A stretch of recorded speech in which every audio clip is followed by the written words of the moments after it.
बघा मित्रांनो, विशेष सहाय्य विभागांकडून एक महत्त्वाचा शासन निर्णय जी-आर काढण्यात आला. त्या जी-आरमध्ये बघा संजय गांधी निराधार अनुदान योजनेचे जे काही सर्व लाभ घेणारे लाभार्थी असणार आहे, जे निराधार बांधव असणार आहे, त्या सर्व बांधवांसाठी, महिलांसाठी आता सरकारने महत्त्वाचा निर्णय घेतलेला आहे. बघा मित्रांनो, तुमच्यासाठी सर्वात आनंदाची बातमी आपल्याला पाहायला मिळणार आहे. कारण की बघा, लाभार्थ्यांच्या मनात एकच प्रश्न आहे, या निर्णयाप्रमाणे आपल्याला पैसे कधी मिळणार? हाच प्रश्न सर्व लाभार्थ्यांच्या मनात इथं गोंधळत आहे. आता याचं कारण बघा, जानेवारी महिन्याचा हप्ता अजून खात्यात इथं जमा झालेला नाही. पोर्टलवर सुद्धा कोणतेही मेसेज आलेला नाही. आता जी-आर जरी आला असेल तरी सुद्धा प्रत्यक्षात आपल्या खात्यावरती पैसे इथं जमा झाले नाही. याच संभ्रमाच्या वातावरणामध्ये भरपूरशा निराधार बांधवांना इथं भरपूरसे त्यांच्या मनामध्ये देखील प्रश्न पडत आहे. पैसे नेमकं कधीपर्यंत आमच्या खात्यामध्ये येणार? लाभार्थ्यांना आता काय लक्षात ठेवायचं आहे? आता हे माहिती तुम्हाला सविस्तरपणे इथं बघून घ्यायची आहे, की जानेवारी हप्त्यासंदर्भातील महत्त्वपूर्ण शासन निर्णय जी-आर सरकारने काढला. परंतु प्रत्यक्षामध्ये कोणत्या तारखेला आपल्या खात्यामध्ये पैसे मिळणार? पैसे नेमकं कधी मिळणार? किती टप्प्यांमध्ये वाटप होणार? कारण की एकाच वेळेस पूर्ण महाराष्ट्र राज्यांमध्ये पैसे जमा करणं हे शक्य नसतं. तर त्यावेळेस आता बघा 2 ते 3 टप्प्यांमधनं हे पैसे सरकार आता आपल्या खात्यामध्ये क्रेडिट करत असते. परंतु ते पैसे कधी क्रेडिट होणार? आता सर्व काही माहिती डिटेलमध्ये मी तुम्हाला सांगणार आहे. फक्त आणि फक्त चॅनलला तुम्ही सबस्क्राईब करून ठेवा आणि शेवटपर्यंत नक्की पाहत चला. आता बघा, त्यानंतर जिल्हाधिकारी यांच्या जिल्हा हद्दीतील आता प्रत्यक्ष तालुक्यातील या ठिकाणी जसं की आवश्यकतेप्रमाणे हे अनुदान पुढे वितरित करतील. म्हणजेच जसं की निधीचे वाटप टप्प्याटप्प्याने आणि जसं की नियोजनपूर्वक इथं होणार. आता या शासन निर्णयातून स्पष्टपणे सांगण्यात आलेलं आहे. बघा मित्रांनो, सरकारकडून जो जी-आर आता काढण्यात आलेला आहे, याचा निर्णय देण्यात आलेला आहे. त्या निर्णयामध्ये अतिशय महत्त्वाची गोष्ट सरकारकडून असं स्पष्टपणे निराधारांना सांगण्यात आलेली. आता यामध्ये बघा, लेखा शीर्षक, मागणी क्रमांक, खाते प्रमुख अशी बरीच तांत्रिक इथं माहिती दिलेली आहे. आता उदाहरणार्थ आपण जर बघायला गेलं तर संजय गांधी निराधार अनुदान योजना किंवा जिल्हा प्रशासकीय वृद्ध जसं की भूमिहीन शेतमजुरांना जसं की अर्थसहाय्य अशा वेगवेगळ्या योजनांसाठी कोणत्याही लेखा शीर्षकाखाली खर्च इथं दाखवण्यात आला आहे. आता हे सगळं तपशिलावर या ठिकाणी लिहिलेलं आहे. पण जसं की आपण जर पाहायला गेलं तर प्रामाणिकपणे सांगायचं झालं तर सगळी जसं की आकडेवारी, खाते क्रमांक आल्यासाठी इथं फारसे महत्त्वाचे नाहीत. आपल्यासाठी जरी आता ही खूप महत्त्वाची गोष्ट असणार आहे. या जी-आरमधला आता प्रमुख मुद्दा आहे, तो मुद्दा क्रमांक 2 या आता आपण आजच्या व्हिडिओमध्ये बघून घेणार आहे. आता येऊया मुद्द्यावर. आता बघा, सरकारने तर जी-आर काढला. आता शासनाने तर स्पष्टपणे सांगितलेलं आहे, की सर्व विभागीय जसं की आयुक्तांची सोबत इथं जोडलेला विविध जे काही आता क्रमांक असणार आहे, आता क्रमांक असणार आहे असे किंवा ब प्रमाणे जे काय आता वितरण करण्याचं त्यांनी ठरवलेलं आहे. त्यांच्या कार्यक्षेत्रातील जिल्ह्यांना इथं गरज पाहून वाटप करायचं त्यांनी सांगितलेलं आहे.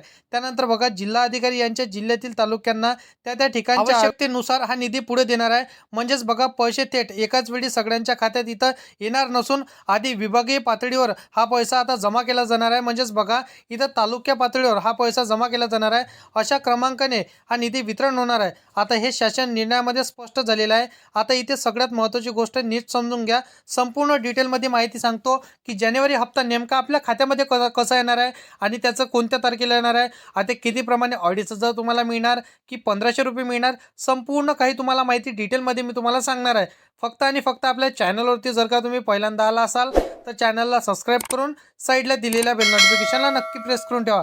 तर बघा, या जिल्ह्यांमध्ये जिल्हा अधिकाऱ्यांना तालुक्यांना अनुदान वाटप करण्याचा जे काही सूचना दिलेल्या आहे, त्या सूचनांच्या संदर्भात आता थेट जसं की खात्यात जाणाऱ्या रकमेशी नाही तर ह्या शासन निर्णय 16 जानेवारी रोजी इथं जरी आलेला आहे. आता तुम्ही बघू शकता, 16 जानेवारी रोजी हा शासन निर्णय सरकारने काढलेला आहे.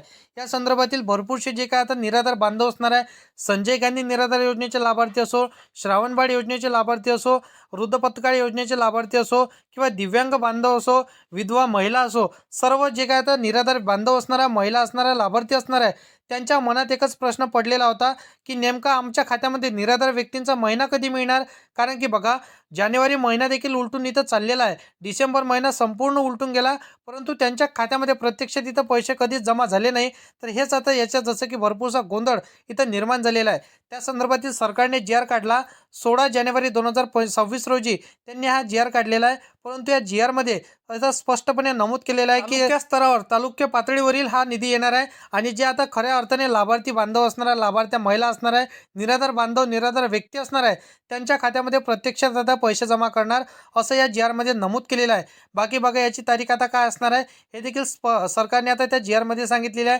परंतु एक साधारणपणे आपण जर पाहायला गेलं तर 30 जानेवारी 2026 पर्यंत सर्व काही निराधार बांधव असो किंवा महिला असो तर सर्वांच्या खात्यामध्ये 100% पैसे येणार आहे. फक्त आणि फक्त तुम्ही जर का ई-के-वाय-सी केली नसेल, निराधारांची ई-के-वाय-सी सरकारने सुरू केली होती. गावोगावी जसं की ग्रामपंचायत स्तरावरती ही ई-के-वाय-सी सरकारने सुरू केली होती. परंतु तुम्ही अजूनपर्यंत ई-के-वाय-सी पूर्णपणे केली नसेल, तर तुम्हाला आता तालुका स्तरावरती जाऊन म्हणजे बघा तुम्हाला तालुक्यात जे कुठला तुमचा तालुका असेल, तिथे जाऊन तुम्हाला ही ई-के-वाय-सी परिपूर्ण करून घ्यायची आहे. त्याशिवाय तुमच्या खात्यामध्ये पैसे मिळणार नाही. एक गोष्ट हे तुम्हाला कन्फर्म करून ठेवायची आहे.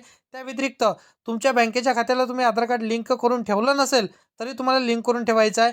हे झाली दुसरी गोष्ट. आणि तिसरी गोष्ट महत्त्वाची म्हणजे तुमच्या आधार कार्डला 5 वर्षापेक्षा जास्त दिवस झाले असेल आणि तुम्ही तुमचं आधार कार्ड हे अपडेट अजूनपर्यंत केलं नसेल, तर लवकरात लवकर तुमचं आधार कार्ड तुम्हाला अपडेट करून ठेवायचं आहे. त्या व्यतिरिक्त तुमचं आधार कार्ड जर का एकदाचं बंद पडलं, तर तुम्हाला कुठल्याच योजनेचा लाभ मिळणार नाही आणि भरपूरसे तुम्हाला इथं प्रॉब्लेम आणि तकलीफ आणि अडचण इथं सहन करावं लागणार. कारण की एकदाचं जर आधार कार्ड बंद पडलं, तर भरपूरशा फेरफटका मारल्याशिवाय इथं आधार कार्ड इथं चालूच होणार नाही. तर हे सर्व कामे सांगितल्याप्रमाणे तुम्हाला लवकरात लवकर करून ठेवायचे आहे. बाकी सरकारने काढलेल्या जी आरनुसार लवकरच तुमच्या खात्यामध्ये पैसे मिळणार आहे. तर अशा पद्धतीची माहिती आहे. अशाच नवनवीन व्हिडिओची नोटिफिकेशन सर्वात अगोदर जर का तुम्हाला व्हिडिओला पाहिजे असेल, तर चॅनलला सबस्क्राईब करून साईडला दिलेल्या बेल नोटिफिकेशनला नक्की प्रेस करून ठेवा. तर मित्रांनो, चला भेटूया नेक्स्ट व्हिडिओमध्ये.